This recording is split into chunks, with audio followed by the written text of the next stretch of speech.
I would recommend making your schedule, which helped me go from a 498 to a 519 on the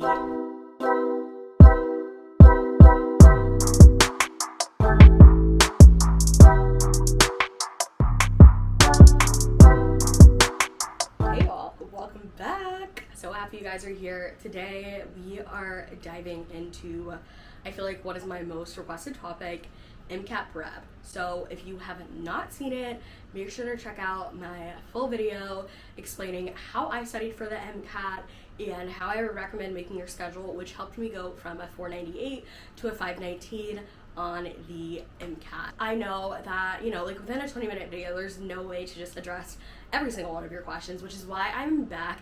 After I posted that video, I asked you guys to submit questions on Instagram, and now I'm going to answer a couple of those. So let's dive into MCAT Q&A. But the first question is going to be how to effectively use UWorld and Anki while actively retaining and understanding material.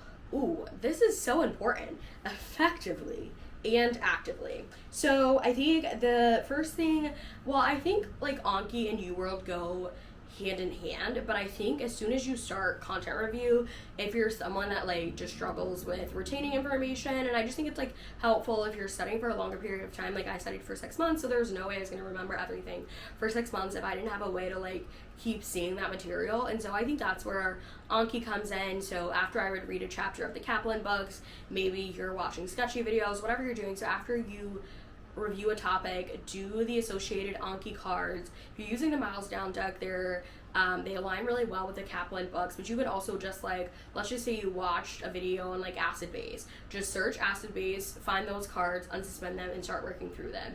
And Anki is designed for spaced repetition, so I think that it's really helpful just to kind of like make sure that you're retaining the information. And I think something else that really helps me is like I start getting used to like where the closed deletion, like where the blank is in the Anki card. And so what I'll try to do is like, okay, I know the answer for the card, but just kind of like connect it to other things, or just kind of like do a little like 5-second explanation in my head just to like pull more things out of like my reserve memory and just make sure I'm making connections and fully understanding it. Similar thing with once you're doing UWorld. So I would do you can do UWorld like time, tutor, whatever you want, but I think the most important thing is just making sure that you're fully reviewing it. And so if you do like a block timed, then go back. Usually it should take you like the same amount of time, if not longer, to review. So let's just say you did like 40 question UWorld block and it took you an hour. It should take you at least an hour to 2 hours or more to review it. And so with UWorld, I love their explanations, I love their tables.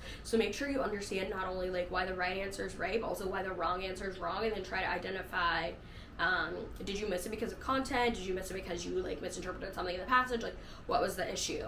And then also making sure that you're finding a way to like review those concepts. So personally for me, like I wasn't a super Anki guru. Like I was fine using pre-med decks, but I didn't want to learn how to like make my own Anki cards.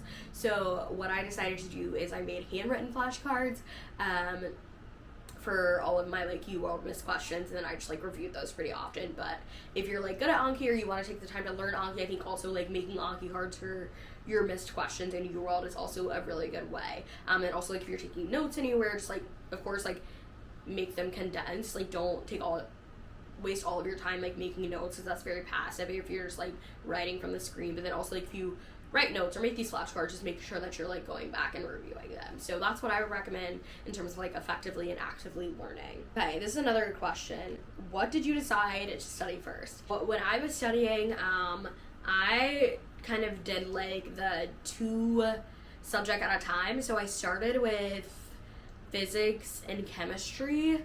Then I did like, I don't know, you guys will have to go back and watch the video, but I started with my weakest subject first, and I paired it with something that I like. So I knew physics was going to be my weakest science subject, so I started with physics.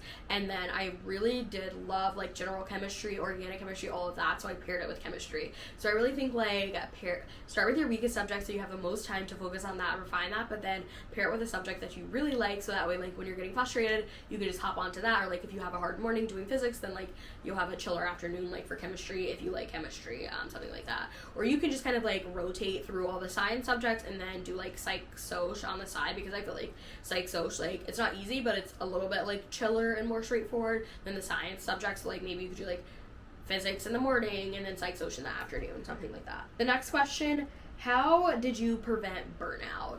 This is so important. I studied for the MCAT for 6 months. I was also like in school full time and working, so burnout was like so bad. But I think that ultimately, like, I really felt it in my last couple of weeks. Like, my score plateaued, and then I was just like so exhausted. I literally think like I took my exam on a Saturday, and like the Tuesday before my exam, the Monday before my exam, I went so hard. I studied for like 8 hours, where I was normally studying like 4 to 5 because I was also working. And then like on Tuesday, I just couldn't do anything because I was so tired. So I really think the most important thing is making sure that you are scheduling in break days, at least one break day a week. Like, I feel like this should be a non-negotiable. I don't care what else you have going on. Just give yourself one day.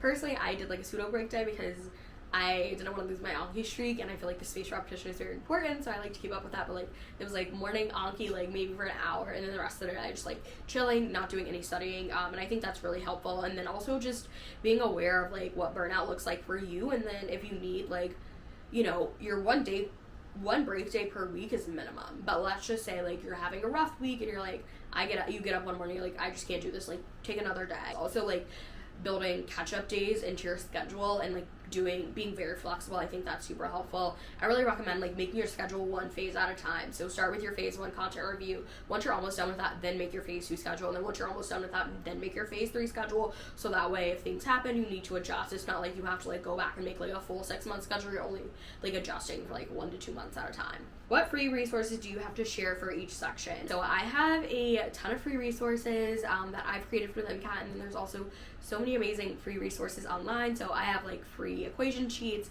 MCAT schedule templates, you name it, I've probably made it, and all of that is on my website, which I will link in the description below. Also, all of that is covered in my other video, so make sure you guys go and check it out. I make sure to link it up here so you guys can easily go and find that. Should I buy the CARS course? So I have no idea what CARS course you're talking about.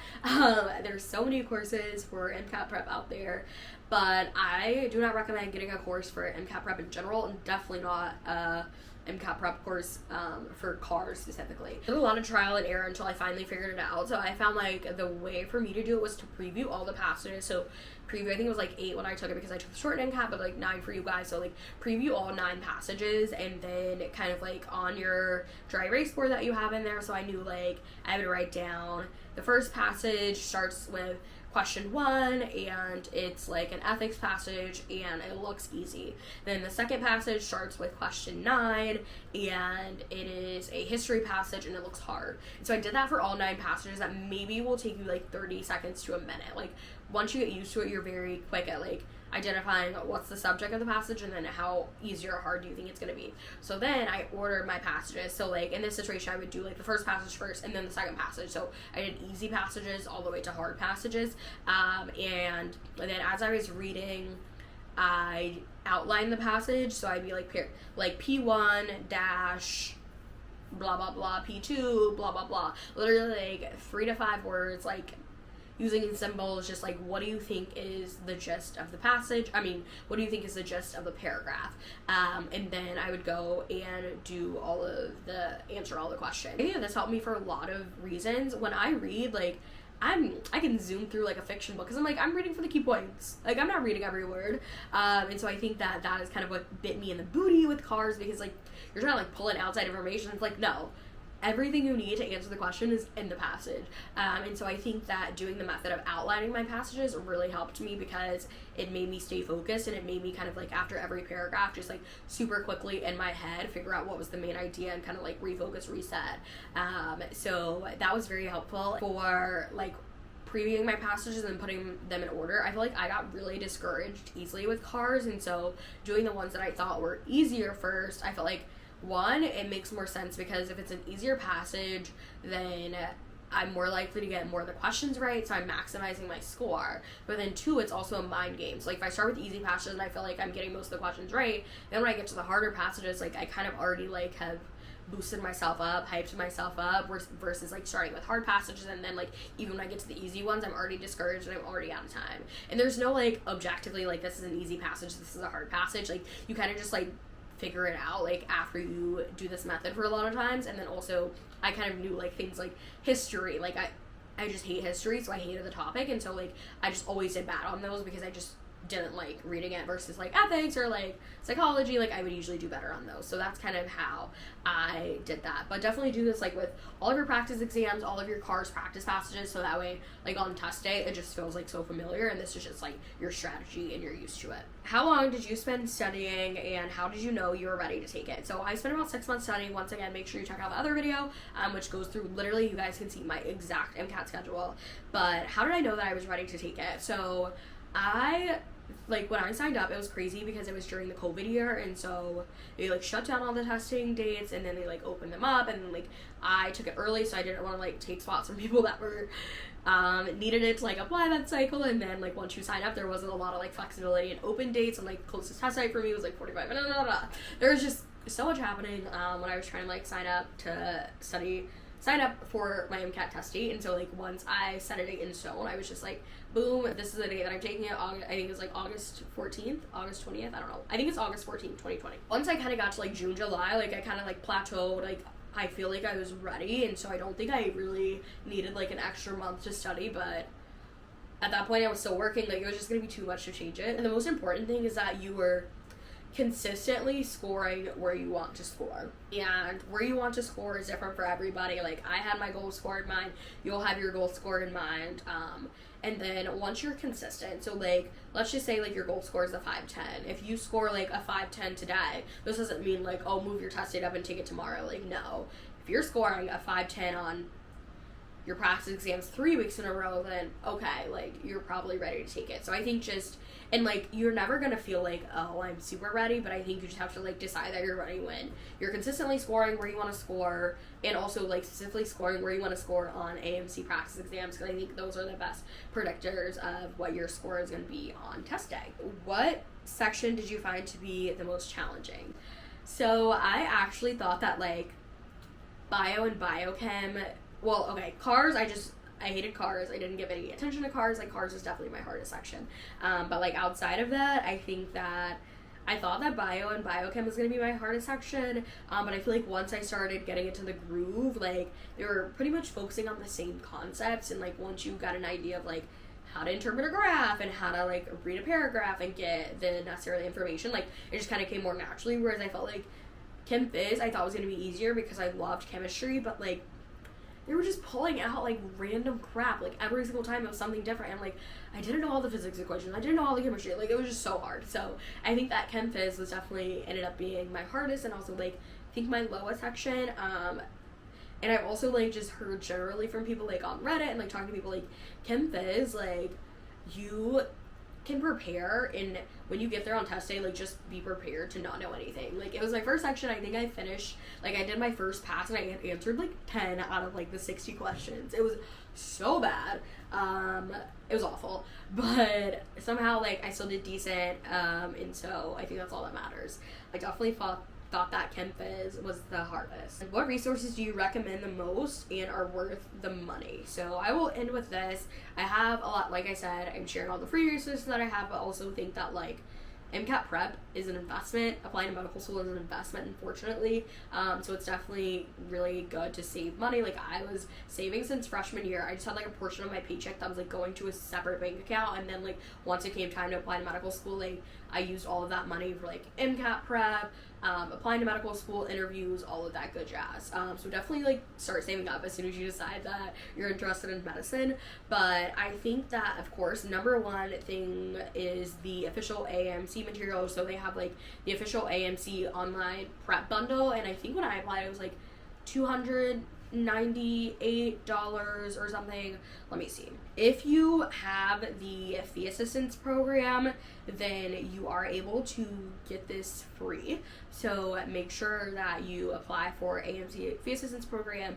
You can like find all that information on the website if your family income qualifies, because you will get that for free. But it's $268. So yeah, $268, but well worth it. And it comes with like a bunch of practice questions for all sections of the MCAT, and then 4 practice exams. So absolutely do that. I have example schedules, including all the AMC resources that just like basically outlines it. Like all you need to do is like, okay, it's Monday, this is what I need to do, so just make sure that you guys do that. And then after that, I would definitely say that UWorld is expansive. It's expansive, and I'm saying that with my accent, like, on purpose, like, so expansive. Once again, like, I think the explanations are so helpful. Like, if I had to decide, like, what resource was my game changer resource and, like, helping me, like, get the score that I got, which was a 519, I would definitely say UWorld. So if you can invest in it, make sure to do so.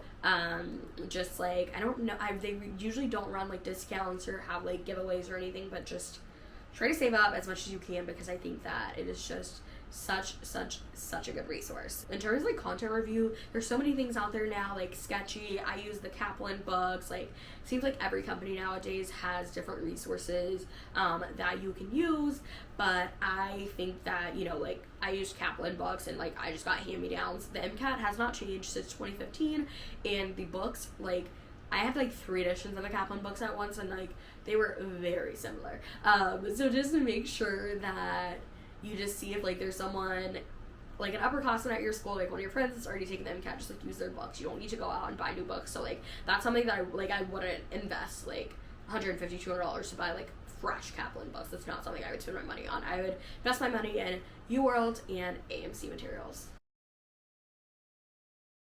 Alright guys, so hopefully those questions helped you guys, give you guys a little bit more clarity on studying for the MCAT, my journey, and hopefully, like, creating a schedule and figuring out your MCAT prep journey. If you have any other questions, make sure to drop those below, and I will get to them as soon as I can. If you have any other tips, advice, resources that you want to share with other people that are studying for the MCAT, also make sure to drop those down below.